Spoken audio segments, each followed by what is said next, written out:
उस रात नदी के किनारे बैठी वो औरत अचानक उसका नाम पुकारती है और आदित्य वही जम जाता है।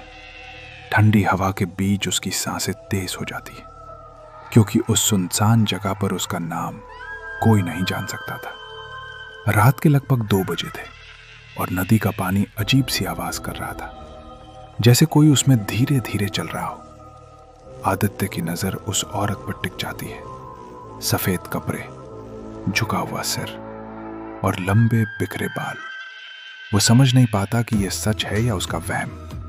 कुछ सेकंड तक सब शांत रहता है, फिर वही आवाज दोबारा आती है। इस बार थोड़ी और पास से उसका नाम फिर से लिया जाता है, लेकिन उस औरत के होठ हिलते हुए दिखाई नहीं देते।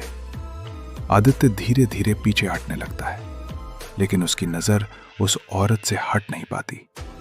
अचानक वो औरत धीरे धीरे अपना सिर उठाती है और उसका चेहरा साफ दिखाई देता है। चेहरा बिल्कुल फीका, आंखें काली और एक अजीब सी मुस्कान।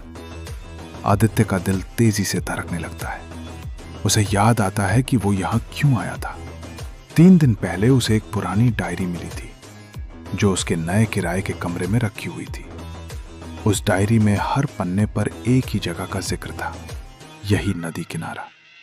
और हर पन्ने के आखिरी में एक ही लाइन लिखी थी, वो तुम्हारा इंतजार कर रही है।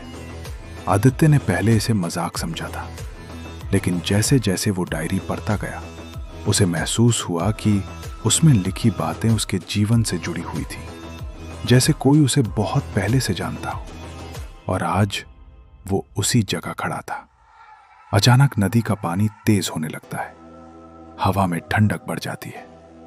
वो औरत धीरे धीरे उठती है और उसकी तरफ बढ़ने लगती है, लेकिन उसके पैर जमीन को छू नहीं रहे होते। आदित्य अब पूरी तरह डर चुका था, लेकिन उसके कदम जैसे जमीन में जकड़ गए थे।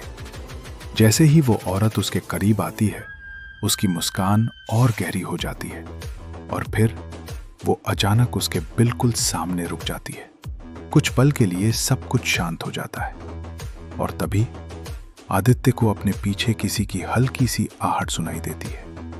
वो धीरे धीरे मुड़कर पीछे देखता है, लेकिन वहां कोई नहीं होता। जब वो फिर से सामने देखता है, तो वो औरत गायब हो चुकी होती है। नदी फिर से शांत हो जाती है, जैसे कुछ हुआ ही नहीं। अगली सुबह आदित्य अपने कमरे में अकेला बैठा होता है। उसके हाथ में वही डायरी होती है, लेकिन इस बार डायरी के आखिरी पन्ने पर एक नई लाइन जुड़ चुकी होती है, अब तुम भी यहीं के हो। और सबसे डरावनी बात यह थी, उस लाइन के नीचे लिखा नाम आदित्य का नहीं था।